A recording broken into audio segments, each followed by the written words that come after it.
done. There was a time I was telling myself, the things I feel I want to do on this earth, how long will it take me? I don't want to wait longer than necessary. But then I also realized after a while that there is something called long life. And it says, I will satisfy you.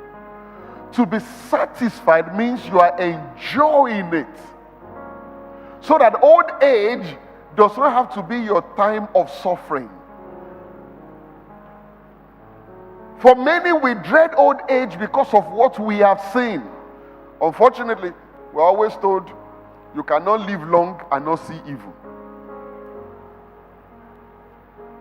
But to see evil is one thing, to experience evil is another thing. Are you with me? Oh yes, you will see all the things happening around you. Oh, you will see. If you live long, I mean, I don't know what Methuselah saw, but he saw.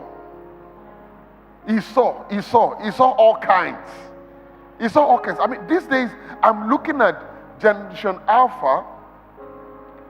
Some are still complaining about Gen Z, Model T Ford vehicles, those that only go a little way, that when you are traveling at 15 kilometers per hour, it was too much speed. In fact, scientists concluded we could not do more than 50 kilometers per hour without dying. See, those are some of the revelations in the early 1900s. That a person's body will combust at such a speed. What's 50 kilometers per hour? You are crawling, Especially if you are a woman, you know what I'm talking about. You see, men, I hope you agree, our women are faster. I'm not looking at the women's eyes, I'm saying it. Our women are faster. They move from point A to point B faster. When they are driving, the bumper of the other car is just right in front of them, like this. I'm not saying anything, I'm just telling you. So she lives through all that. She lived to hear that some people flew somewhere, and one day she's actually started seeing things flying, and they said, that thing is carrying people. What? And then one day she heard that man landed on the moon. Still the same person. And then one day she heard that people were holding something and talking into it, and people were hearing afar off. And then she saw television. Human beings in a box. Now for our Gen Zs and Alpha, that does not seem like a miracle, is it?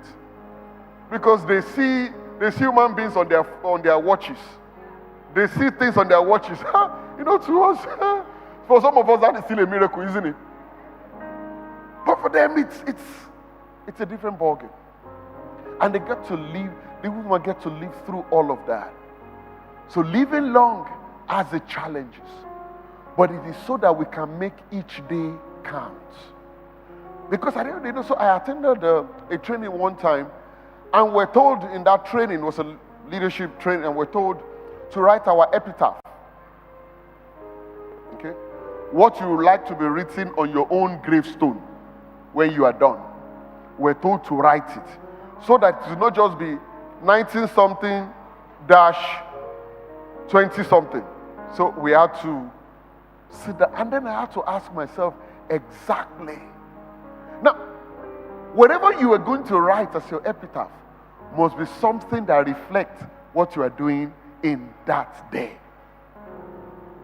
Number 4, any day could be your last on this side of eternity. Any day. Any day. Any day, like I said when I made the first point, it's finite. Nobody knows how many days are written for each person.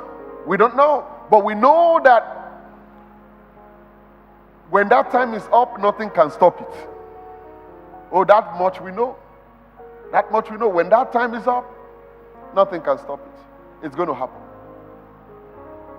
But how many people know that Jesus did not just die, he gave up his life? How many people knew that? Death had no power over him. He was not born dying, he was born living. And he had the power and the capacity to keep himself alive forever. But he said, no man takes my life from me, I gave it. Okay?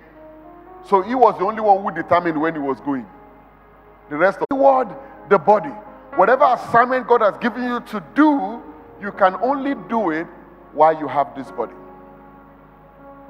Number 6. The implication of numbering our days is that there is both a wise and a foolish way to live our lives. That's the implication. There is a wise way to live your life, there's a foolish way to live your life. Living for God's purpose is the wise way to live your life. The one who made you for a purpose.